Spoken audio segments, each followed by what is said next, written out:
नमस्कार, good evening. आप सभी का आपका दोस्त और होस्ट स्वागत करता हूं। मैं सुनील शर्मा, महासेवा और एमएनएस मीडिया न्यूज सर्विस की तरफ से। दोस्तों, आप तमाम जो यूट्यूब पे लाइव देख रहे हैं हमारे इस वेबिनार को, और आज का हमारा जो विषय है वो बता दूं मैं आपको।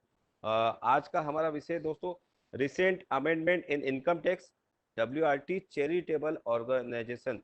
चैरिटेबल ऑर्गेनाइजेशन पर किस तरह से अमेंडमेंट हुआ, ये इस विषय के हमारे जानकार एक्सपर्ट आज के की नोट स्पीकर हैं सीए गौरव व्यास जी। गौरव व्यास जी हमारे साथ मौजूद हैं, उनका स्वागत है। साथ ही सीए विशाल गाला जो आज के मॉडरेटर हैं, एडवाइजर हैं जो महासेवा के, उनका भी स्वागत है। तमाम जो हमारे प्यारे प्यारे पार्टिसिपेंट हैं उनका भी स्वागत करता हूं, और यूट्यूब पे तमाम जो हमारे देख रहे हैं लोग, उनका भी स्वागत करता हूं इस लाइन के साथ में। दोस्तों, ना कोई राह आसान चाहिए, ना कोई राह आसान चाहिए, ना ही हमें कोई पहचान चाहिए। ना ही कोई राह आसान चाहिए, ना ही हमें कोई पहचान चाहिए। एक ही चीज मांगते हैं रोज भगवान से, एक ही चीज मांगते हैं रोज भगवान से, अपनों के चेहरे पर हर पल प्यारी सी मुस्कान चाहिए। आप सभी का स्वागत है। दोस्तों, हम आज जो वेबिनार है, आज का जो विषय मैंने बताया आपको कि बड़ा ही महत्वपूर्ण है चैरिटेबल ऑर्गेनाइजेशन के लिए। तमाम आईटी आर के से रिलेटेड जो है कीनोट स्पीकर हैं गौरव व्यास जी, सीए गौरव व्यास जी। उनका स्वागत करता हूं मैं तमाम, और हमारे जितने पार्टिसिपेट सभी का स्वागत करता हूं। गौरव व्यास जी का मैं इसी यूथ है, युवा है, और मैं इस शायरी अंदाज में स्वागत करूंगा, क्योंकि उनको अब काफी समय भी तय करना अपने प्रोफेशन में। पसीने की स्याही से लिखे पन्ने कभी कोरे नहीं होते, पसीने की स्याही से लिखे पन्ने कभी कोरे नहीं होते, और जो करते हैं मेहनत, और जो करते हैं मेहनत, उनके सपने कभी अधूरे नहीं होते। दोस्तों, कि जो भी इन्होंने मेहनत की है अभी तक, हमारे गौरव जी ने, और ये चाहते हैं कि तमाम जो लोग हैं जो चैरिटेबल ऑर्गेनाइजेशन में काम करते हो, आईटीआई रिलेटेड, या देश की जो अर्थव्यवस्था में काम करने में सहयोग दे रहे हैं, उन तमाम लोगों के सपने अधूरे नहीं होंगे। गौरव व्यास जी हमारे साथ जुड़े हुए, तो बिल्कुल ही सपने, उनके भी सपने पूरे होंगे और लोगों के भी सपने पूरे होंगे, ऐसी उम्मीद करते हुए मैं इनवाइट करूंगा, आज के वेलकम करूंगा आज के की नोट स्पीकर गौरव व्यास जी का। और साथ ही हमारे जो मॉडरेटर हैं आज के एडवाइजर महासेवा के विशाल गाला जी, सीए विशाल गाला जी को इनवाइट करूंगा आज के सब्जेक्ट को आगे बढ़ाने के लिए। CA Vishal Gala ji, please welcome. I welcome everyone in today's session, which is on recent amendment in income tax with respect to charitable organization. To take this session, we have with us today CA Gaurav Vyas. CA Gaurav Vyas is a practicing CA based at Udaipur, having cleared his CA final exam in 2001. He is a graduate in commerce from HL College of Commerce, Ahmedabad, and he has done diploma in information system audit from ICI. He has also obtained specialization certificate in concurrent audit of banks. CA Gaurav Vyas has worked for a reputed CA firm in Mumbai from 2001 to 2002, where he gained experience in internal audit of mutual funds and banks. His area of expertise includes GST, internal audit, statutory audit, and direct tax matter. CA Gaurav Vyas has served as a chairman of Udaipur branch of ICICI during 2012 and as secretary during 2010. He was also the secretary of Udaipur Tax Bar Association for 2010-11. CA Gaurav Vyas is a regular speaker at various forums and has contributed articles to a number of professional journals. With this brief introduction, now I request CA Gaurav Vyas to take the session. नमस्ते करता हूँ रमेश प्रभु जी, जो chairman है हमारा। Smith Shah भी हमारे साथ में थे। तो नए लोगों से मिल रहा है, वर्चुअल मीटिंग है, लेकिन बड़ा अच्छा लगता है जब हमारे प्रोफेशन के और उसके अलावा भी कई सारे नए लोगों से मुलाकात होती है। सुनील जी ने अभी इतनी अच्छे समाचार भी बताए। भारत सोसाइटी वेलफेयर एसोसिएशन जो आपकी है, ये एक एजुकेशनल प्रोग्राम्स की एक सीरीज आप लोगों ने एक चला रखी है, जिसमें रोज आप लोग कुछ वेबिनार कर रहे हैं। क्योंकि मुझे ऐसा लगता है कि सीखना कभी खत्म हो, बड़ी अच्छी बात है कि जितना हम लोग दिया गया है वो है कि चैरिटेबल और रिलीजियस ऑर्गेनाइजेशंस जो हैं उनमें अभी रिसेंटली इनकम टैक्स में क्या परिवर्तन किए गए हैं। जैसा अभी सीएस में बताया है कि बड़े इंपॉर्टेंट, बहुत ही गेम चेंजिंग अमेंडमेंट है, जिन सोसाइटीज आज तक वर्किंग करती आई हैं, चैरिटेबल सोसाइटी, उसके ऊपर एक बड़ा असर पड़ने वाला है। तो उसी को लेके टॉपिक है। मेरे जैसा मैं अंदाजा लगा सकता हूँ कि जो अभी ऑडियंस है जो मुझे सुन रही है, उसमें कुछ तो चार्टर्ड अकाउंटेंट्स या दूसरे टैक्स प्रोफेशनल्स होंगे जो एडवोकेट या टैक्स कंसल्टेंट्स हैं, कुछ लोग ऐसे होंगे जो एनजीओ सेक्टर से जुड़े हुए होंगे, जो चैरिटेबल या रिलीजियस बॉडी से जुड़े हुए होंगे, और कुछ लोग ऐसे भी होंगे जिनका सीधा सीधा इनसे कोई लेना देना है नहीं, लेकिन आउट ऑफ इंटरेस्ट या कुछ नई चीज सीखने के उद्देश्य से यहाँ पे है। विशाल जी, मैं सही हूँ बिल्कुल इस बारे में? तो दोस्तों, सबसे पहले अपन ये देखें कि जो 2014 के बाद से मुझे कहना चाहिए, इनका पर्पज है चैरिटेबल और रिलीजियस बॉडीज के ऊपर थोड़ा सा कंट्रोल बढ़ाना। चाहे वो सही काम कर रहे हैं या गलत काम कर रहे हैं वो एक अलग बात है, लेकिन सरकार ये चेक करना चाहती है कि वो लोग सही काम कर रहे हैं या नहीं कर रहे हैं। चीजें इस तरह की हमारे बजट कि किस तरह से उनके ऊपर कंट्रोल बेटर हो पा, उनकी रिपोर्टिंग कुछ अलग तरह से हो।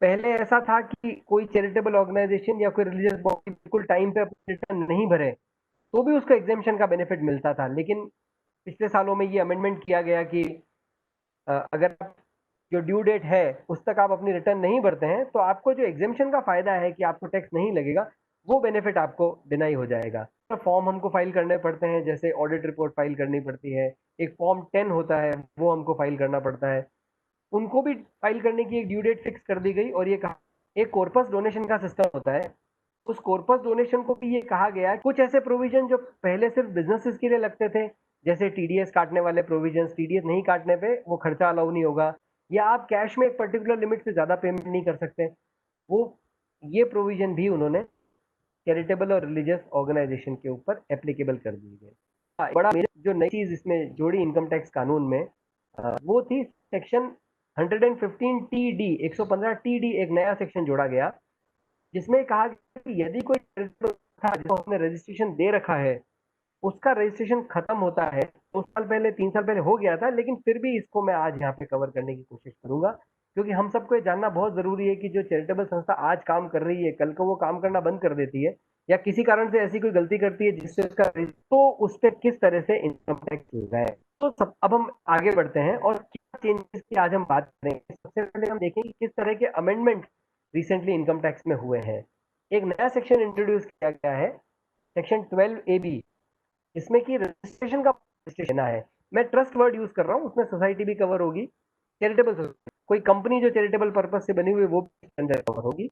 होता है जिसमें कि एजुकेशनल संस्थाएं या किसी तरह के हॉस्पिटल या उस तरह की बॉडीज को एग्जेम्पशन मिलता है, तो उसके अंदर भी एक अमेंडमेंट किया गया है कि किस तरह से उनको रजिस्ट्रेशन लेना है। सेक्शन 80G, ये आप सब जानते होंगे कि जिसमें रजिस्ट्रेशन लेने के बाद यदि कोई डोनेशन देता है ट्रस्ट को, तो उस डोनेशन देने वाले को इनकम टैक्स में फायदा मिलता है, उसके लिए उस ट्रस्ट को रजिस्ट्रेशन कराना पड़ता है।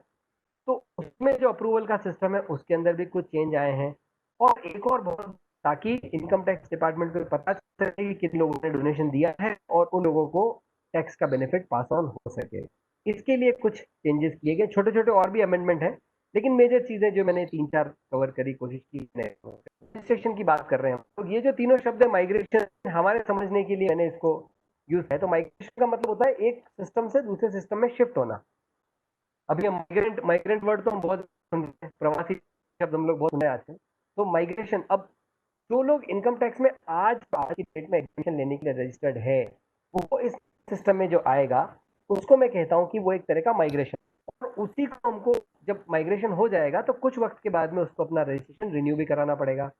फिर कुछ संस्थाएं ऐसी होगी जो अभी आज रजिस्टर्ड नहीं है लेकिन अब रजिस्टर होना चाहती हैं, तो उनके लिए भी एक फ्रेश रजिस्ट्रेशन का सिस्टम दिया गया है। तो प्राइमरीली जो हम बात करेंगे वो हम 4 तरह की संस्थाओं के, सबसे पहले हम उन संस्थाओं की बात करेंगे आज की तारीख में इनकम टैक्स में सेक्शन 12A के अंदर रजिस्टर्ड हैं, इनकम टैक्स में बेनिफिट क्लेम करने के लिए रजिस्टर्ड हैं। तो सबसे पहले हम उन संस्थाओं की बात कर रहे हैं जो संस्थाएं आज की तारीख में रजिस्टर्ड हैं।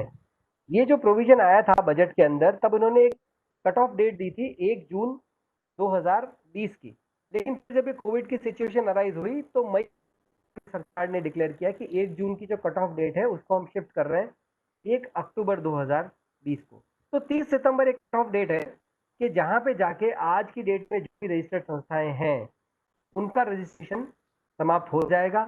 तो सबसे पहला केस हम डिस्कस करेंगे, आप नंबर देख सकते हैं, एंटिटीज आज की तारीख में रजिस्टर्ड हैं इनकम टैक्स के अंदर में। दूसरी वो संस्थाएं हैं जिन्होंने रजिस्ट्रेशन के लिए 2020 तक उनका उनका फैसला नहीं हुआ है कि उनको रजिस्ट्रेशन मिलना है नहीं मिलना, पेंडिंग है।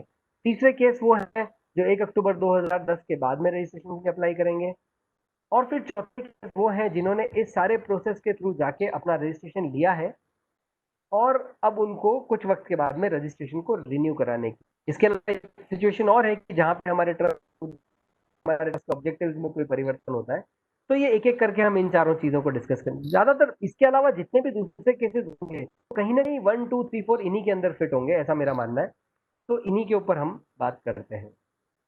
तो सबसे पहला केस दोस्तों, entities registered under section 12A 1023C और 80G 1 अक्टूबर 2020 को जो संस्थाएं रजिस्टर्ड है, इन्हें क्या करना पड़ेगा? सबसे इंपॉर्टेंट चीज कि उनको ये नया प्रोविजन आने के बाद अगले 3 महीनों के अंदर principal commissioner of income tax, commissioner of income tax जहां जुरिस्डिक्शन है वहां पे उनको रजिस्ट्रेशन के लिए अप्लाई करना पड़ेगा। इनकम टैक्स में पहले था सेक्शन 12AA, अभी उसको चेंज करके गया 12AB। तो 12AB सेक्शन के अंदर उनको नए रजिस्ट्रेशन के लिए अप्लाई करना पड़ेगा 3 महीने के अंदर, यानी कि अक्टूबर, नवंबर, दिसंबर तक का टाइम है। देखिए, प्रिंसिपल कमिश्नर और the CIT shall grant registration within 3 months from the end of month of application. Commissioner को या प्रिंसिपल को रजिस्ट्रेशन देना है 3 महीने के अंदर, यानी कि अगर आप अक्टूबर में एप्लीकेशन लगा देते हैं तो जनवरी खत्म होने तक उनको, यहाँ जो यूज किया गया है वो शैल ग्रांट, उनको एक ऑप्शन नहीं है कि देना है या नहीं देना, उनको रजिस्ट्रेशन देना है, ऐसा इसकी लैंग्वेज। क्योंकि जैसा स्मिथ शाह जी ने भी बताया, लेकिन जो रजिस्ट्रेशन हुआ करता था वो परपेचुअल हुआ करता था, मिल गया वो हमेशा के लिए रजिस्ट्रेशन है। लेकिन अब उस सिस्टम को चेंज कर दिया गया और वो रजिस्ट्रेशन जो आपको इस प्रोसेस से मिलेगा वो केवल 5 साल के लिए वैलिड होगा। यानी कि जब भी आपको मिला है कि हम पुराने सिस्टम में थे, हम नए सिस्टम में आ गए। और फिर ये सरकार को करने, जो ट्रस्ट आज रजिस्टर्ड है उसको नए सिस्टम में क्यों, जब सरकार ने कहा कि भाई कमिश्नर को रजिस्ट्रेशन देना ही देना है, तो फिर सारे प्रोविजन की जरूरत है। तो साथियों, ये प्रोविजन इसलिए है, अभी जो इनकम टैक्स एक्ट है वो 1961 से चल रहा है और उसके पहले कोई दूसरा इनकम टैक्स एक्ट था, उसके पहले कोई दूसरा इनकम टैक्स एक्ट था, और तभी से ट्रस्ट या चैरिटेबल संस्थाएं या इतने साल बीतते बीतते बहुत बड़ा नंबर है संस्थाओं का जो आज इनकम टैक्स के अंदर रजिस्टर्ड है। लेकिन इनकम टैक्स डिपार्टमेंट के पास खुद उनका डेटाबेस नहीं है कि आज की तारीख में कितने ट्रस्ट रजिस्टर्ड हैं, उन ट्रस्ट के पैन नंबर क्या है, जो उनका रजिस्ट्रेशन सर्टिफिकेट है वो उनके पैन नंबर से लिंक नहीं है। तो आज अगर एक 40-50 साल पहले बना हुआ ट्रस्ट अगर इनकम टैक्स में जाके पूछे तो इनकम टैक्स वो पोजीशन में नहीं हो, उनके पास कोई नहीं होगा कि वो बताने की पोजीशन में है या नहीं। जो 12A में रजिस्टर्ड है लेकिन शायद उनके पास सर्टिफिकेट नहीं है, या वो ये भी श्योर नहीं है। ट्रस्ट में क्या होता है कि कई बार 5 साल 10 साल बाद वो लोग चले गए, तो वहां भी उनके पास लीजिए कि हम इनकम रजिस्टर्ड हैं और हमने आज तक उसका क्या क्या बेनिफिट लिया है, ये भी कई बार नहीं होता। कई सारी संस्थाएं जिनके 12 या अभी जो पैन नंबर का सिस्टम है वो आया था 1998 में, तो उससे पहले जो ट्रस्ट 12A में रजिस्टर हो गए या 80G के अंदर रजिस्टर हो गए, उनका तो जो रजिस्ट्रेशन सर्टिफिकेट उसमें पैन नंबर भी नहीं है, तो कहीं लिंकिंग नहीं है कि हम आपको 3 महीने का टाइम दे रहे हैं, हम आपको नया रजिस्ट्रेशन भी दे देंगे, एसोसिएशन बायलॉज जो भी है वो आप हमको सबमिट, आपका रजिस्ट्रेशन सर्टिफिकेट हमको सब, आपके पास जो भी डॉक्यूमेंट्स आप हमको सबमिट कर दीजिए। क्या क्या हाउसिंग सोसाइटीज का इतना काम करते हैं, तो कई सारी हाउसिंग सोसाइटीज बहुत पुरानी होंगी, आपने देखा होगा, तो परेशानी भी होती है। तो उन्हीं सब प्रॉब्लम्स को दूर करने के लिए गवर्नमेंट ने दिया जाए और सारे पुराने लोगों को, ताकि पीछे का जो भी हो, कम से कम आज के बाद ये डिस्कशन नहीं हो कि हमारे पास कागज है या नहीं है। I hope I am clear about this.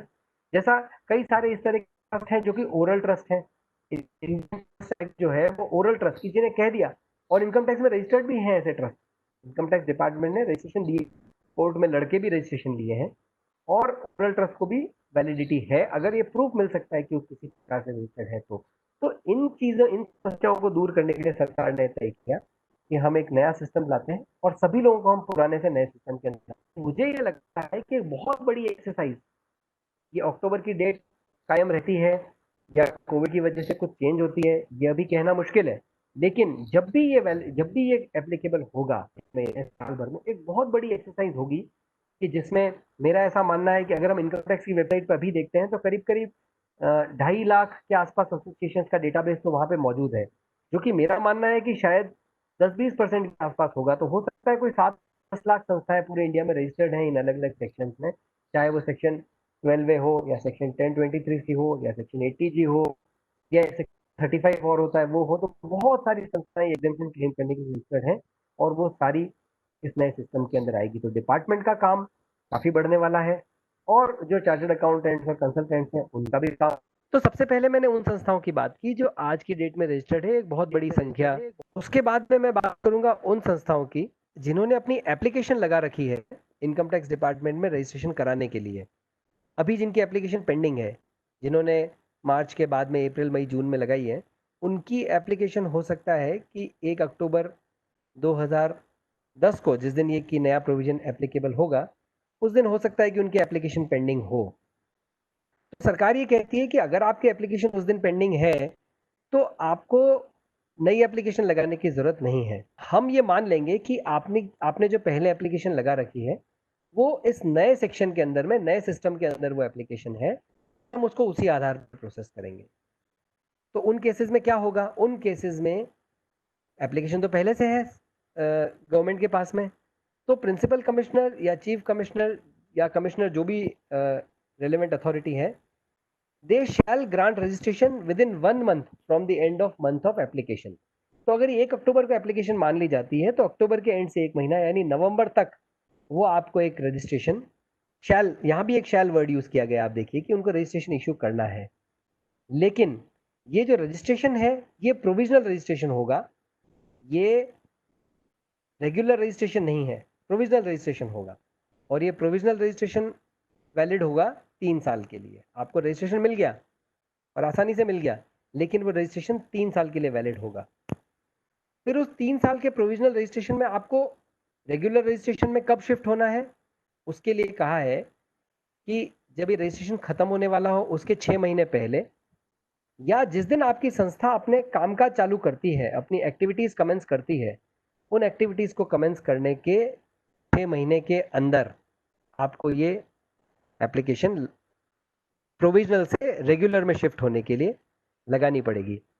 तो ये जो संस्थाओं का रजिस्ट्रेशन मिलेगा वो प्रोविजनल रजिस्ट्रेशन है और जिसके बाद में उनको इस रजिस्ट्रेशन को परमानेंट में ट्रांसफर करने के लिए एप्लीकेशन लगानी पड़ेगी। अब मैं बात करता हूं तीसरी संस्थाओं की। वो संस्थाएं जो आज की तारीख इनकम टैक्स में रजिस्टर्ड नहीं है, जो कि अब रजिस्ट्रेशन के लिए अप्लाई करने वाली हैं।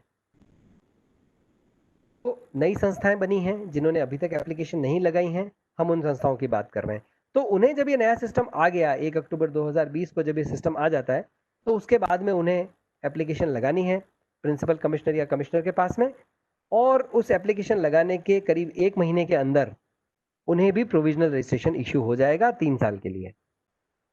वैसे इसके अंदर लैंग्वेज जिस तरह की लिखी गई है वो ऐसी लिखी गई है कि उनको पिछला साल खत्म होने के 1 महीना पहले एप्लीकेशन लगानी है, लेकिन ऐसा लगता है कि वो थोड़ी ड्राफ्टिंग की मिस्टेक है और जरूर इसके ऊपर कोई ना कोई क्लैरिफिकेशन आ जाएगा। इसलिए अभी हम उस टेक्निकल पॉइंट को बहुत ज़्यादा डिस्कस नहीं करते हुए ये समझते हैं कि नई संस्था जो भी है उन्हें अपना रजिस्ट्रेशन के लिए अप्लाई करना है और 1 महीने के अंदर उन्हें एक बार रजिस्ट्रेशन मिल जाएगा। पहले क्या हुआ करता था कि जब हम अप्लाई करते तो हमको ये पता नहीं होता था कि हमको रजिस्ट्रेशन मिलेगा या नहीं मिलेगा। करीब 6-7 महीने बाद जाके ये तय होता था कि हमको 12A के अंदर रजिस्ट्रेशन मिल रहा है या नहीं मिल रहा है। अगर मिल जाता तो बहुत अच्छी बात है, पर अगर नहीं मिलता तो प्रॉब्लम ये है कि अभी तक जो एक्टिविटीज कर ली या हमने जो एक्टिविटीज प्लान कर ली उनका क्या होगा। को दूर करने के लिए डिपार्टमेंट ये एक नया सिस्टम लेके आया कि आप अप्लाई कीजिए, हम आपको एक बार तो रजिस्ट्रेशन दे देंगे, प्रोविजनली सही हम आपको एक बार रजिस्ट्रेशन दे देंगे। जिस दिन आप एक्टिविटी स्टार्ट करें उसके 6 महीने के अंदर आप उस प्रोविजनल रजिस्ट्रेशन को रेगुलर में शिफ्ट होने के लिए एप्लीकेशन लगा दीजिए। जिनको की रेगुलर रजिस्ट्रेशन मिल गया है, जैसे हमने देखा कि पहली स्लाइड में कि जिनको 5 साल के लिए रजिस्ट्रेशन मिला, या दूसरी और तीसरी कैटेगरी की संस्था हमने देखी जिन्होंने प्रोविजनल रजिस्ट्रेशन लिया और बाद में उसको वापस वो रिन्यू कराने के लिए, यानी कि 5 साल वाला रजिस्ट्रेशन के लिए अप्लाई करते हैं। तो यदि आप पहले से रेगुलर रजिस्ट्रेशन में हैं तो आपको, जैसा मैंने बताया, 4.5 साल खत्म होने से पहले आपको एप्लीकेशन लगानी है। रजिस्ट्रेशन खत्म होने के 6 महीने पहले आपको एप्लीकेशन लगानी है।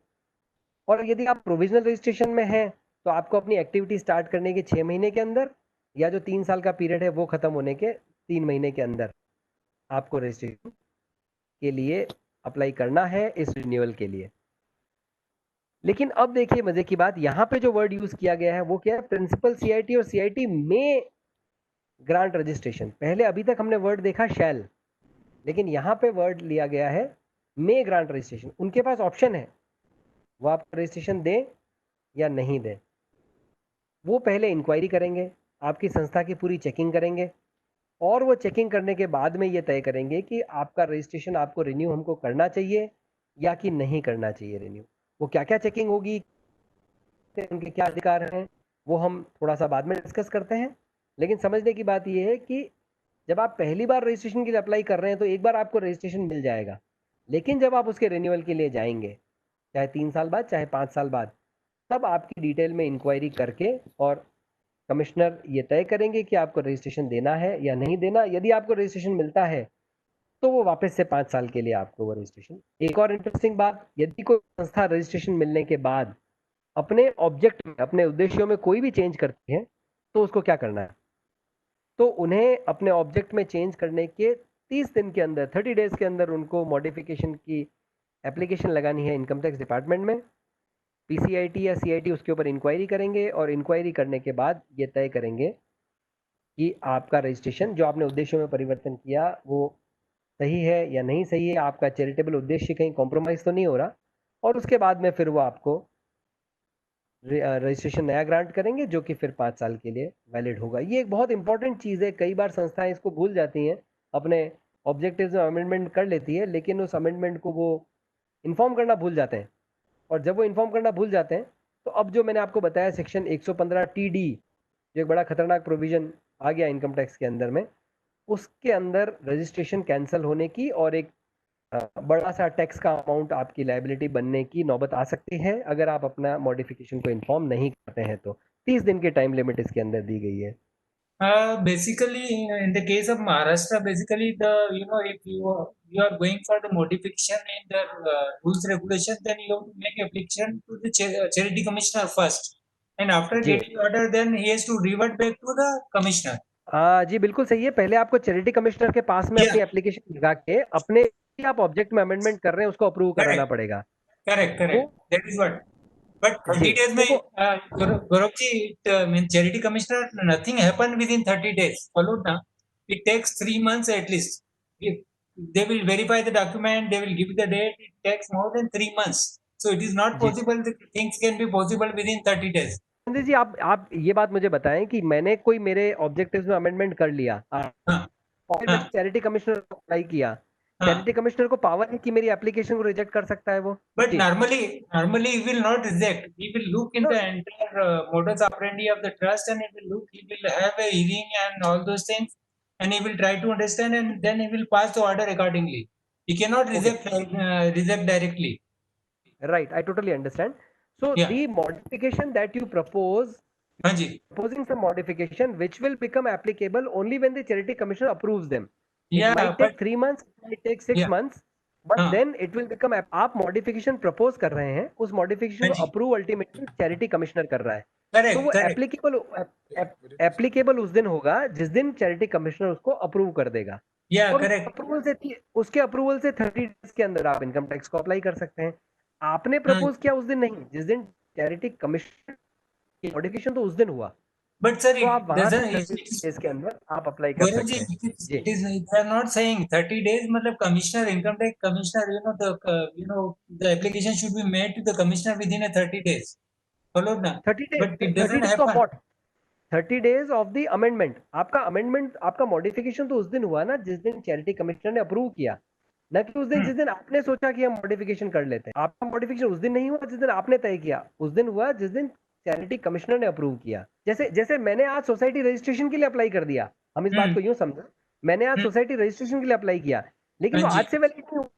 जिस दिन चैरिटी कमिश्नर मुझे सर्टिफिकेट इश्यू करेगा उस दिन से वैलिड होगा ना।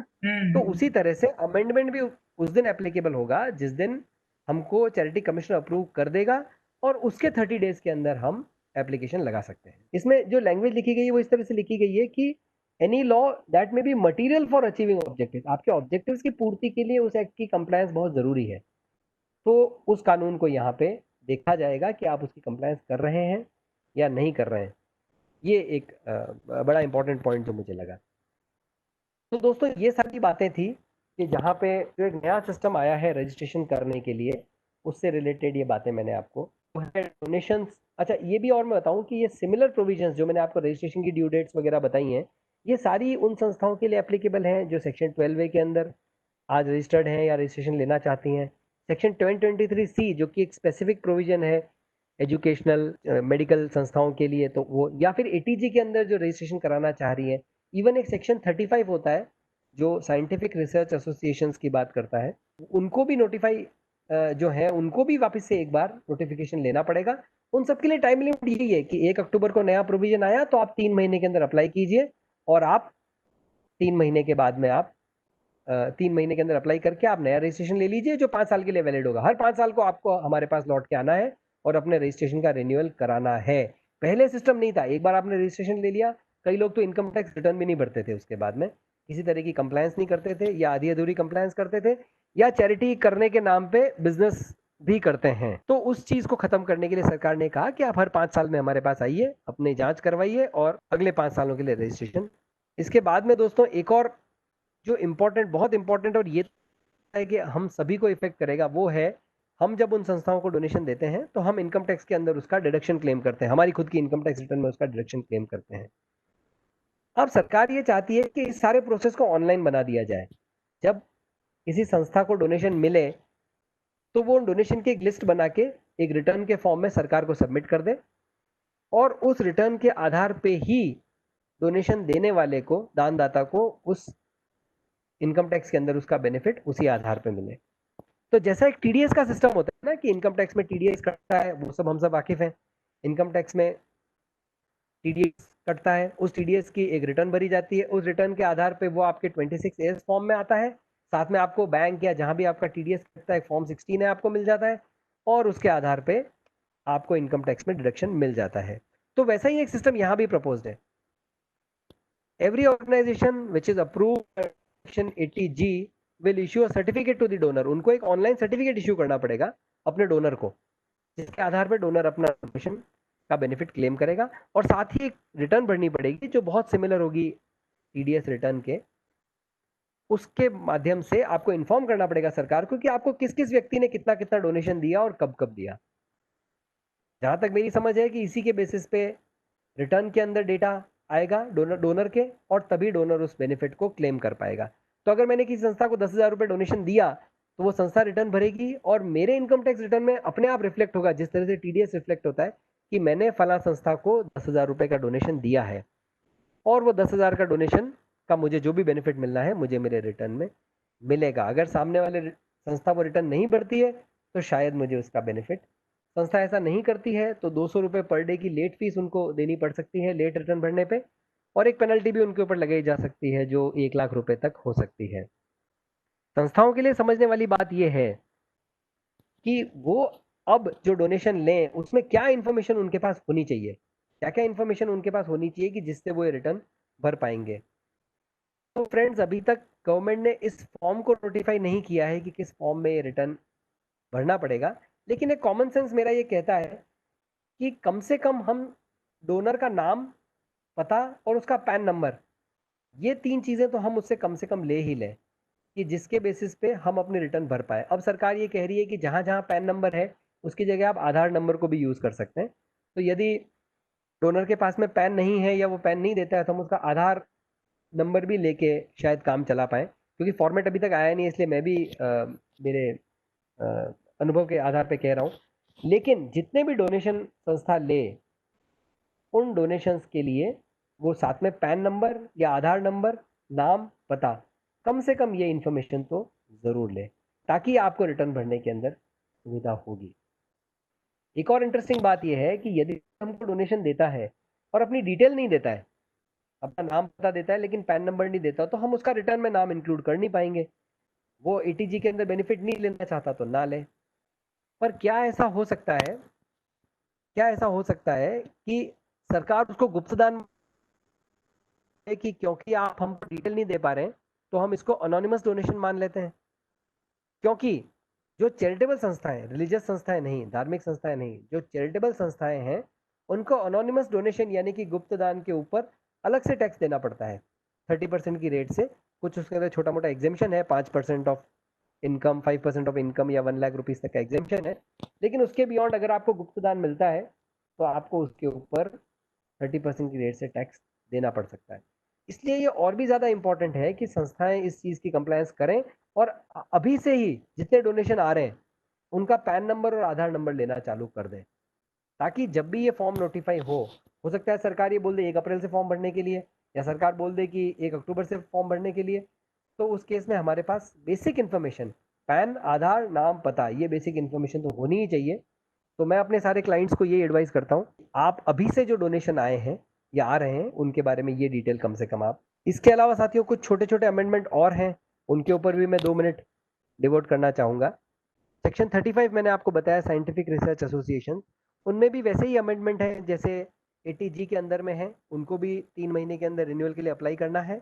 और साथ ही ये जो हमने देखा कि डोनेशंस की रिटर्न फाइल करना, ये सेक्शन 35 के अंदर नोटिफाइड बॉडीज के लिए भी ये चीज़ आ गई है।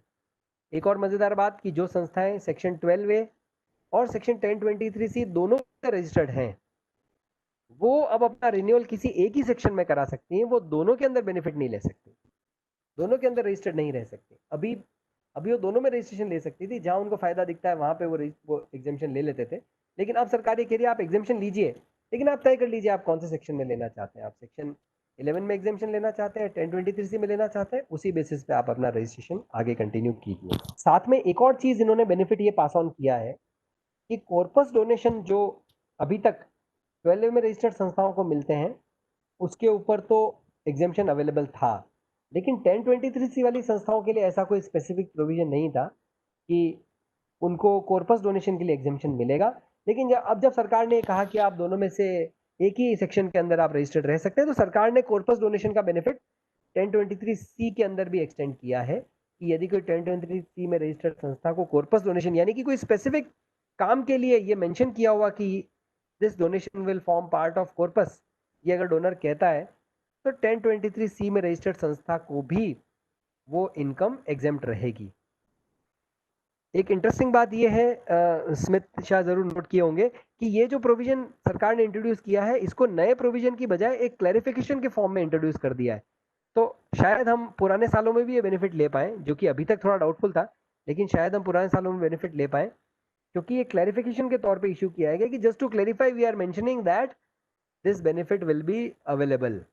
तो हम ये भी कह सकते हैं कि पहले भी अवेलेबल था, सरकार ने क्लैरिफाई अब। और साथ ही ये फायदा दिया है तो एक छोटा सा रेस्ट्रिक्शन भी है कि यदि कोई संस्था जो 12A या 1023C में रजिस्टर्ड है वो किसी दूसरी रजिस्टर्ड संस्था को डोनेशन देती है कॉर्पस के लिए, तो उसको खर्चा एप्लीकेशन ऑफ इनकम नहीं माना जाएगा, इनकम टैक्स एग्जेम्पशन के पर्पज से। एक और अमेंडमेंट जो हुआ है जो कि ऑडिट से रिलेटेड है, संस्थाओं की जो ऑडिट की ड्यू डेट है कि कब तक ऑडिट रिपोर्ट फाइल करनी है, उसको जो बिजनेसेस के ऑडिट की ड्यू डेट है 44A भी उसके साथ लाइन में लाते हुए और दोनों को एक ही जगह से लिंक कर दिया गया है, ताकि जो बिजनेस के लिए ड्यू डेट है वही संस्थाओं के लिए भी ड्यू डेट है।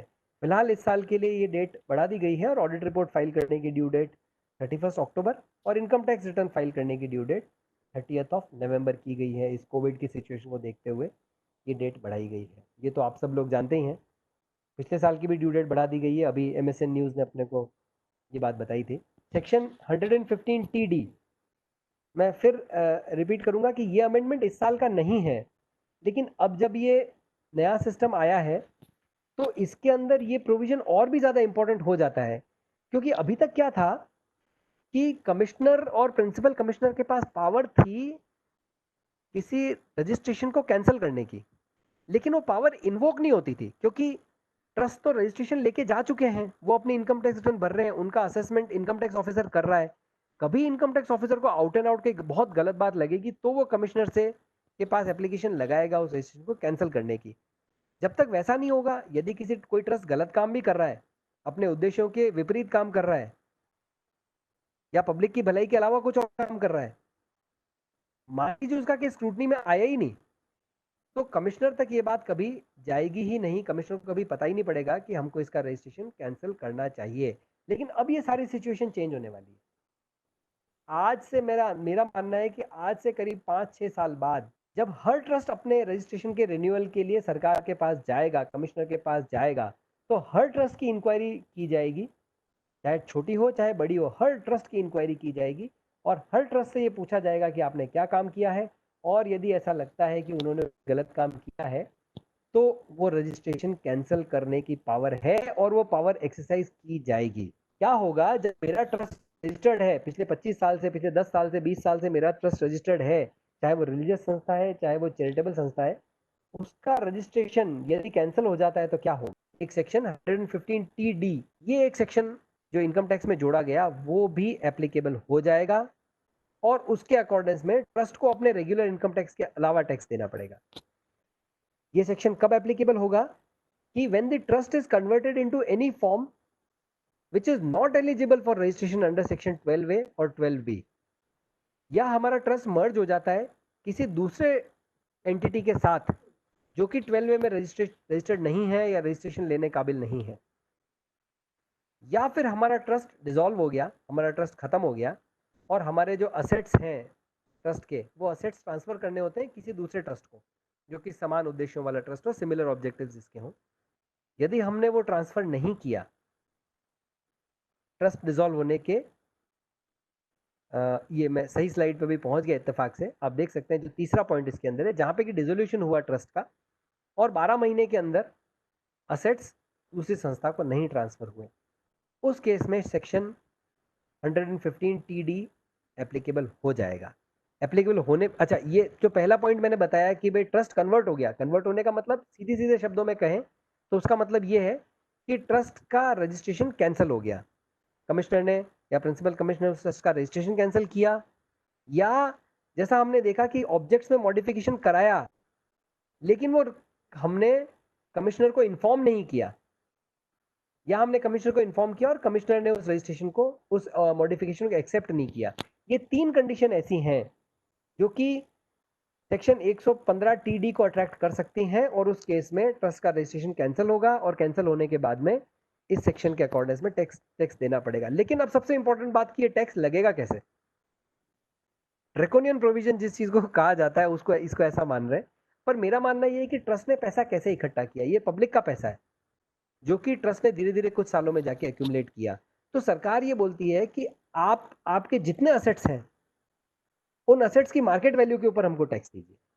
आपने आज तक जो भी पैसा इकट्ठा किया उन असेट्स की मार्केट वैल्यू के आधार पर हमको टैक्स दीजिए। जो मान लीजिए ट्रस्ट के पास कोई जमीन है, कोई बिल्डिंग है, तो उस बिल्डिंग की बुक वैल्यू नहीं है, अगर बुक में वो बिल्डिंग 50 साल पहले या 20 साल पहले ली हुई है 10 लाख रुपए में, तो 10 लाख रुपए के ऊपर टैक्स नहीं लगेगा।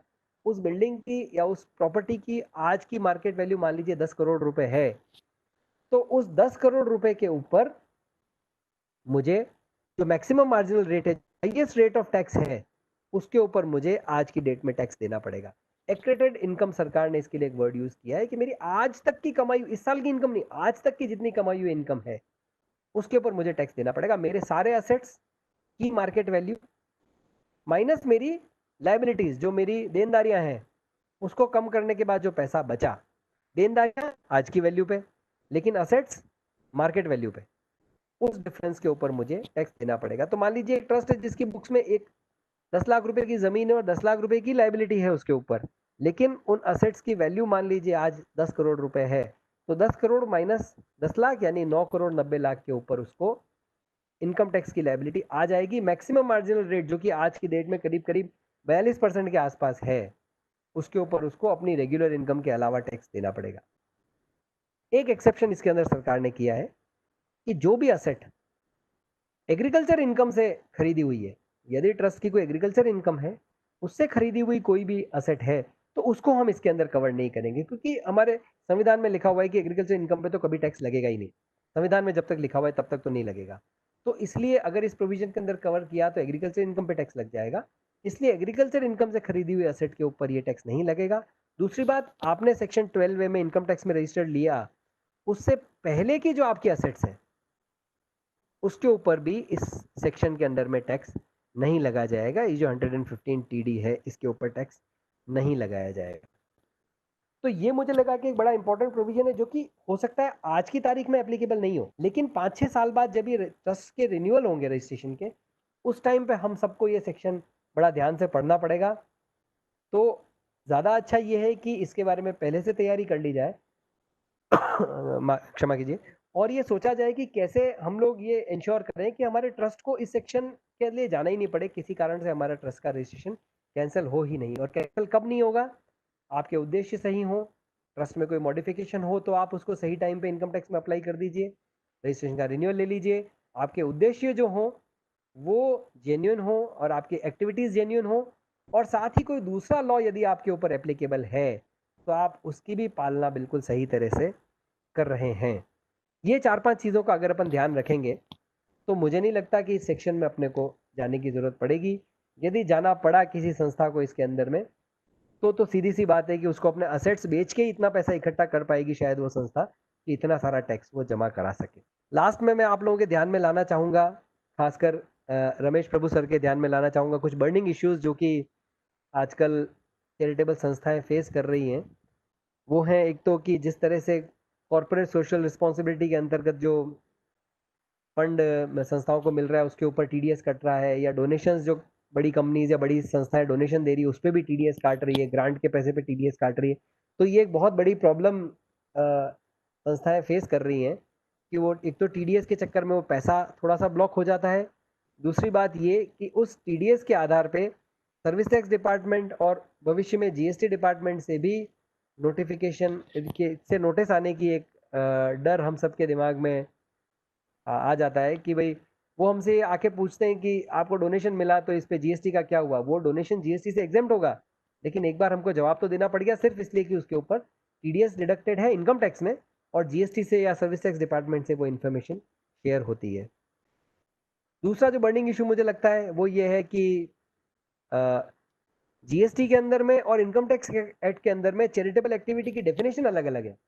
मैं जो एक्टिविटी कर रहा हूँ वो इनकम टैक्स के हिसाब से चैरिटी में कवर हो रही है, लेकिन वही चीज़ एग्जैक्टली वही चीज़ जीएसटी के हिसाब से कई बार चैरिटेबल की डेफिनेशन में नहीं कवर होती है। तो ये जो अनोमली है इसको भी अगर किसी तरह से सरकार तक ये बात पहुंचाई जाए कि कम से कम दोनों जगह पे सिमिलर प्रोविजंस हो, जो जो बेनिफिट हमको इनकम टैक्स में दिया गया है सिमिलर बेनिफिट जीएसटी के अंदर भी दिया जाए ताकि संस्था अपना काम अच्छी तरह से कर सके। तीसरी बात जो मैंने अभी आपसे डिस्कस की कि अदर लॉज क्या होते हैं, कुछ एग्जांपल तो मैंने आपको दिए, लेकिन ऐसे बहुत सारे लॉज हो सकते हैं जैसे पोल्यूशन कंट्रोल से रिलेटेड या एजुकेशन से रिलेटेड या हॉस्पिटल से रिलेटेड। ऐसे बहुत सारे कानून हो सकते हैं जो कि जैसे मान लीजिए कोई संस्था कोई धर्मशाला चलाती है, अब उस धर्मशाला के ऊपर क्या कोई होटल से संबंधित कोई कानून लग सकता है? हर स्टेट में अलग अलग नियम हो सकते हैं, मुझे पता नहीं, हर स्टेट के अलग अलग कोई रूल हो सकते हैं, लेकिन शायद लग सके। जैसे आप जानते हैं बहुत सी संस्थाएं जो फॉरेन से डोनेशन रिसीव करती है तो फॉरेन कंट्रीब्यूशन रेगुलेशन एक्ट एक होता है, इन होम मिनिस्ट्री का जो एक्ट है उसके अंदर में रजिस्ट्रेशन कराना पड़ता है। यदि मैं उसकी कोई नॉन कंप्लायंस करता हूँ तो क्या वो मेरे इनकम टैक्स के रजिस्ट्रेशन को इफेक्ट कर सकती है? एक इसके ऊपर क्लैरिटी आनी चाहिए कि क्या चीजें इफेक्ट हो सकती है और क्या चीजें नहीं हो सकती। इसके ऊपर सरकार यदि कोई क्लैरिफिकेशन देगी तो बहुत अच्छा होगा। और एक जो बर्निंग इशू वो तो मेरे ख्याल से सारे प्रोफेशनल्स फेस कर रहे हैं कि ITR 7 जो इनकम टैक्स रिटर्न का फॉर्म है ट्रस्ट का, वो इतना कॉम्प्लिकेटेड फॉर्म है कि सरकार खुद भी उसको प्रोसेस नहीं कर पा रही है। जो प्रोसेस आज हो जाना चाहिए वो 2-2 साल बाद रिटर्न प्रोसेस हो रहे हैं, और 2 साल बाद रिटर्न प्रोसेस होने के बाद में उसमें बड़ी बड़ी डिमांड्स आ रही हैं जिसको रेक्टिफिकेशन के थ्रू या अपील के थ्रू उसको सॉल्व करवाना पड़ रहा है। करोड़ों रुपए की डिमांड्स आउटस्टैंडिंग है, और जब हम अपील में भी जाते हैं तो ऑफिसर्स हमको ये बोलते हैं कि आप 20% जमा कराइए। जो बिल्कुल फेक डिमांड है, जो बिल्कुल फिक्टिशियस डिमांड है, उसको भी अपील में जाने के लिए वो लोग हमसे डिमांड कर रहे हैं कि आप 20% जमा कराइए, तब जाके फिर हम आपकी अपील को आगे बढ़ाएं। तो ये कुछ एक इश्यूज मुझे ऐसा लगे कि जो हम लोग फेस कर रहे हैं और संस्थाएं फेस कर रही है। ठीक, मैं प्रोफेशनल हूँ, मुझे तो संस्था को सर्व करना है। यदि इनकम टैक्स के कानून में कुछ गलती है या कोई प्रॉब्लम है तो भी मुझे उनसे सामंजस्य बिठाते हुए अल्टीमेटली काम करना है, लेकिन अल्टीमेट जो बर्डन इस सारी चीज का है ना वो संस्थाओं के ऊपर पड़ता है। बड़ी संस्थाएं हैं तो उनके इश्यूज भी बड़े होते हैं, छोटी संस्थाएं वो उनके पास कई बार बजट ही नहीं होता इस तरह की चीज़ों के लिए, लड़ाई लड़ने के लिए, इस तरह की चीज़ों को फेस करने के लिए। तो जो लोग हेम ऑफ द अफेयर्स पे हैं, जो लोग आगे लीड करते हैं, जो इस तरह जैसे आपने वेलफेयर एसोसिएशन बना रखी है तो इस तरह की एसोसिएशंस के जो पदाधिकारी हैं वो शायद इस बात को ज़्यादा अच्छी तरह से आगे पहुंचा सकते हैं